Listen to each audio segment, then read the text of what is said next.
اب چلو بھائی آگے، اور ان اوت العلم کو تلاش کریں. یوم، بھائی یہ عجیب و غریب آیت ہے. یوم یقول، سورہ نحل 16واں سورہ، اس سورہ کی آیت ہے. یوم القیامت یخزیہم ویقول این شرکائی الذین کنتم تشاقون فیہ قال الذین اوتوا العلم ان الخزی اليوم والسوء علی الکافرین. قیامت کے دن اللہ بہت ذلیل کرے گا مشرکوں کو. یوم یخزیہم، بہت ذلیل کرے گا مشرکوں کو. ویقول این شرکائی الذین کنتم تشاقون فیہ، کہاں گئے جنہیں تم بنا بنا کے میرا شریک بنا کر پوج رہے تھے، کہاں گئے وہ؟ اب قیامت کا دن ہے، سچویشن ذہن میں رکھنا. قیامت کا دن ہے، وہ بتوں کے پوجنے والے، بنا بنا کے پوجنے والے. ابراہیم نے یہی تو کہا تھا کہ افتعبدون ما تنحتون، جسے بناؤ گے اسی کو پوجو گے. آیت پہنچ گئی، جسے بناؤ گے اسی کو پوجو گے. ٹھیک ہے نا؟ تو اینا شرکائی الذین کنتم تشاقون فیہ، کہاں گئے وہ میرے شریک؟ مشرک کھڑا ہوا ہے، سامنے کھڑا ہے، لاکھوں کروڑوں کی تعداد میں مشرک کھڑا ہوا ہے، اور بارگاہ الہی سے آواز آ رہی ہے اینا شرکائی الذین کنتم تشاقون فیہ، کہاں گئے وہ شریک جنہیں تم نے بنایا تھا اور بنا بنا کے پوج رہے تھے. ساکت ہوں گے، کسی مشرک میں دم نہیں ہوگا کہ جواب دے، سب سر جھکائے کھڑے ہیں. قال الذین اوتوا العلم، اس وقت اوت العلم بولیں گے ان الخزی اليوم والسوء علی الکافرین. آج ساری ذلت، ساری رسوائی ان کافروں کے لیے. بھائی سننا آسان نہیں ہے، قرآن کو سمجھنا واقعاً آسان نہیں ہے. بٹوین دا بریکٹس کیا چیزیں رکھ دی ہیں، وہ حیرانی کی منظر ہوتی ہے. پہلی آیت کیا تھی جو میں نے پڑھی؟ رسول کے پاس سنتے ہیں اور باہر نکل کے اوت العلم سے پوچھتے ہیں کہ رسول کیا کہہ رہا تھا. ٹھیک. دوسری آیت میں نے میدان حشر کی پڑھی کہ مشرکوں سے پوچھے گا کہ تم اپنے بتوں کو کہاں لے گئے، کہاں ہیں وہ بت جنہیں تم پوچھ رہے تھے. اس وقت مشرک تو خاموش رہے گا، اوت العلم بولیں گے. اوت العلم بولیں گے کہ ساری ذلت آج مشرکوں کے لیے. تو اب بھی سمجھ میں نہیں آیا کہ اوت العلم کہاں سے کہاں تک ہے؟ چلے ہیں زمانے رسول سے، جائیں گے قیامت تک، کوئی وقفہ نہیں ہوگا، چاہے سامنے ہو یا پردے غیب میں ہو. آگے بلند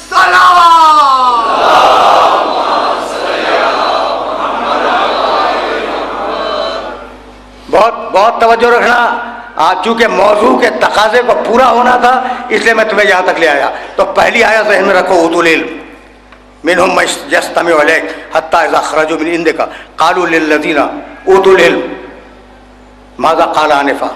صاحبان علم سے پوچھیں گے یہ رسول کیا کہہ رہا تھا. اوت العلم کی پہلی آیت. اوت العلم کی دوسری آیت این شرکائی الذین کنتم تشاقون فیہ قال الذین اوتوا العلم ان الخزی اليوم والسوء علی الکافرین.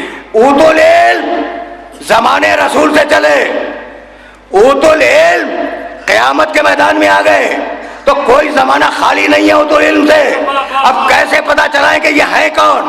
سورہ عنکبوت میں آواز دی بل ہوا آیات بینات فی صدور الذین اوتوا العلم. قرآن حافظوں کے دماغ میں نہیں ہے، قرآن کاغذ پہ نہیں ہے، قرآن کو ہم نے اوت العلم کے سینوں میں رکھا ہے.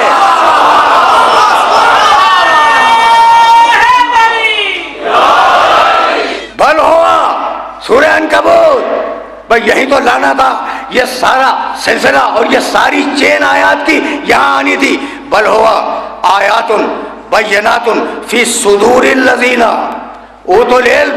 ہم نے قرآن کو اوت العلم کے سینے میں رکھا ہے، حافظے میں نہیں،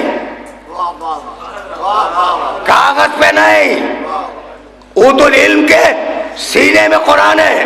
اب کہاں تلاش کریں اسے جس کے سینے میں قرآن ہے؟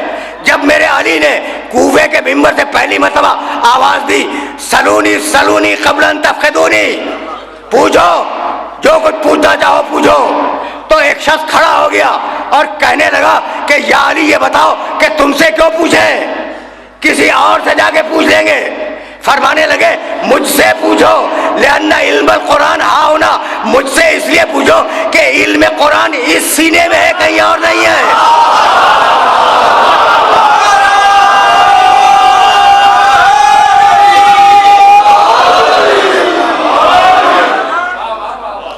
اچھا بھائی، اب ظاہر ہے کہ واقعات تو وہی ہیں، واقعات تو بدلے نہیں جا سکتے، استدلال بدلا جاتا ہے. ٹھیک ہے نا بھائی. اب یہ ہے اوت العلم، اس کے سینے میں ہے قرآن. ٹھیک، مجھے معاف کر دینا، میں ممبر سے کیا، ممبر کے نیچے بھی غیر ذمہ دارانہ بات نہیں کرتا. ٹھوک بجا کے بات کرتا ہوں. اگر قرآن سے ثابت ہو جائے تو تسلیم کر لینا، قرآن سے نہ ثابت ہو مجھ سے بحث کر لینا. ٹھیک ہے نا. تو بل ہوا آیات بینات فی صدور الذین اوتوا العلم، قرآن علی کے سینے میں ہے یا نہیں؟ قرآن علی کے سینے میں. اور اب آیت پڑھوں، ما من غائبۃ فی السماوات والارض الا فی کتاب مبین، آسمان و زمین کا کوئی غیب ایسا نہیں ہے جو قرآن میں نہ ہو. تو سارے غیب قرآن میں، قرآن علی کے سینے میں، کیا آپ بھی عالم الغیب نہیں ہے؟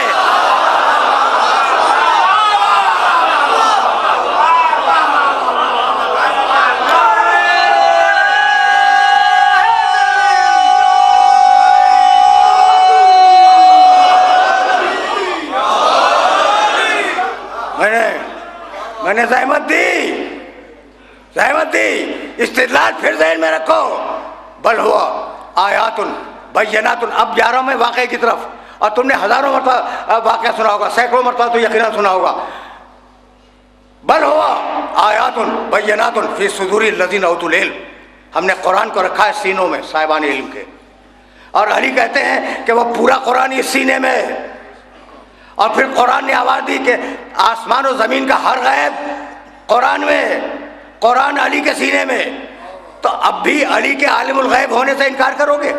بھئی یہی تو سبب ہے، یہی سبب ہے کہ کسی حاکم کی بارگاہ میں ایک مقدمہ پیش کیا گیا. تو ان دنوں کے بزرگ بڑے لوگ، دیکھو بڑے دیانتدار لوگ تھے، جب کبھی پھنسا کرتے تھے نا،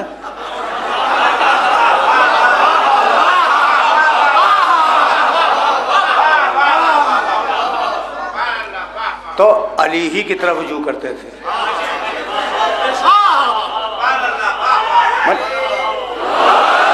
میں نے جانتے ہو کیا کہا ہے؟ میں نے تو بھائی یہ کہا کہ کتنے اچھے لوگ تھے کہ یا علی ہمیں یہ آیت سمجھا دو، یا علی ہمیں یہ آیت سمجھا دو. کوئی کہہ رہا یا علی ہمیں رسول کی یہ حدیث سمجھا دو. کوئی تیسرا کہہ رہا ہے کہ یا علی اس مسئلے میں شریعت کا حکم بتلا دو. تو اچھے لوگ تھے نا جو یا علی کہہ رہے تھے.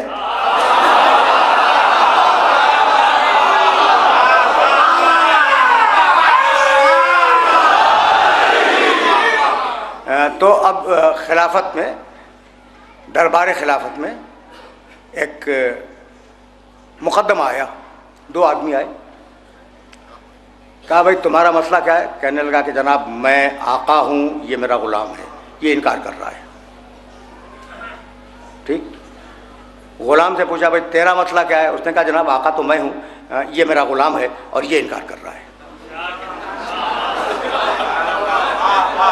ہے تو یہ یعنی حیران کن واقعہ ہے. یعنی اس کا دعویٰ یہ کہ میں آقا، یہ غلام، اس کا دعویٰ یہ کہ میں آقا، یہ غلام. ٹھیک ہے نا. اچھا بھائی، تو انہوں نے کہا کہ کوئی گواہ ہے؟ کہا جناب گواہ ہوتا تو آپ کے پاس آتے کیوں؟ اب میں نہ ہوا اس وقت، ورنہ عرض کرتا کہ حضور آپ کے نزدیک تو کتاب خدا کافی ہے نا، کتاب سے دیکھ لیجئے.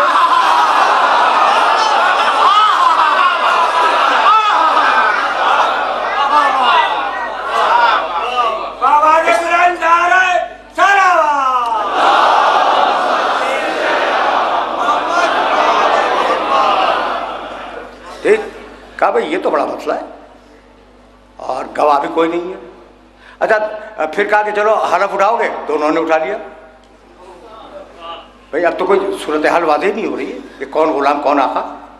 کہا بھئی اب علی سے رجوع کرو. مشکل میں علی یاد آئے، مشکل میں مشکل میں میرے علی یاد آئے تو عقیدہ جو بھی ہو میرے علی کو مشکل کشا تو سمجھتے تھے نا.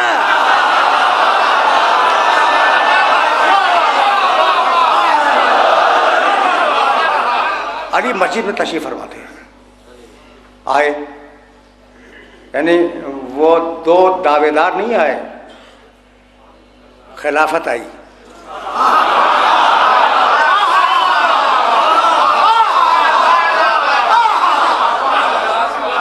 سمجھنا بھائی, سمجھنا. آئے, بیٹھے علی کے پاس اور ان دونوں کو بھی ساتھ لائے.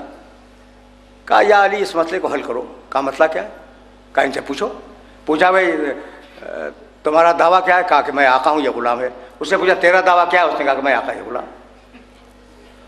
ٹھیک ہے نا. علی نے کہا قمبر مسجد کے دیوار میں 2 سوراخ کرو.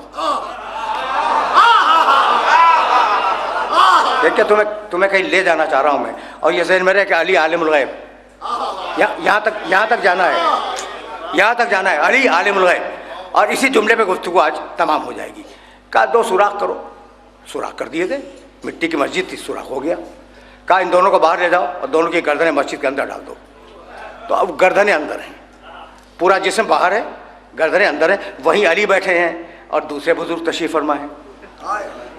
قمبر نے کہا کہ یا علی میں نے حکم کی تعمیل کی.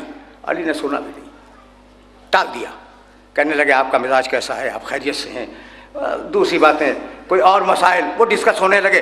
علی ان دونوں کی طرف متوجہ نہیں ہے, علی ان دونوں کی طرف بالکل متوجہ نہیں ہے. جب بہت دیر ہو گئی تو خلافت گھبرائی کہ بھئی علی کیسا فیصلہ کر رہے ہیں. کہا یا علی فیصلہ. کہا بھئی آپ کیسے ہیں, آپ نے رات کیسی گزاری, فیصلہ پھر بھی نہیں دیا. جب لوگ اچنبھے میں پڑ گئے تو ایک مرتبہ قمبر سے کہا کہ غلام کی گردن کاٹ دو. جو غلام تھا گھبرا کے گردن کھینچ لی.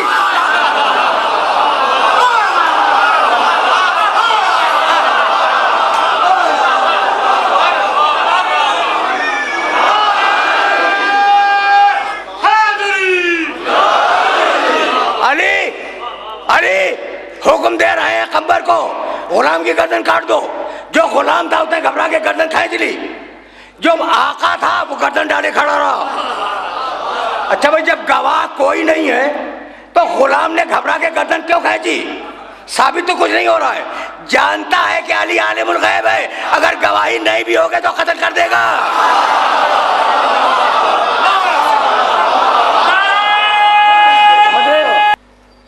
گردن کیوں کھینچی غلام نے؟ گواہ تو کوئی نہیں ہے نا. اور علی نے یہ تو نہیں کہا کہ یہ غلام ہے اس کی گردن کاٹ دو, یہ تو نہیں کہا ہے. پھر چیلنج کر دیتا, پھر چیلنج کر دیتا کہ نہیں بھائی میں تو آقا ہوں, غلام یہ ہے. ٹھیک ہے نا. جانتا تھا کہ اگر اب گردن نہیں کھینچی تو قتل کر دیا جاؤں گا, اس لیے کہ علی فیصلہ کرے گا اپنے علم غیب پر. یہاں تک آ گئے. اچھا بھائی تو اب عجیب مرحلہ میں نے دیکھا کہ جو غلام تھا تلوار کا نام سن کے گردن کھینچ لی, بھاگ گیا. اور جو آقا تھا وہ گردن ڈالے کھڑا رہا. یہی تو ہوا, سائیکولوجی یہی ہے نا. قیامت تک کے لیے علی نے فیصلہ کر دیا کہ اگر غلام اور آقا پہچانے نہ جائے تو تلوار سے فیصلہ کرنا. جو تلوار دیکھ کے بھاگ جائے وہ غلام ہے, جو رک جائے وہ آقا ہے.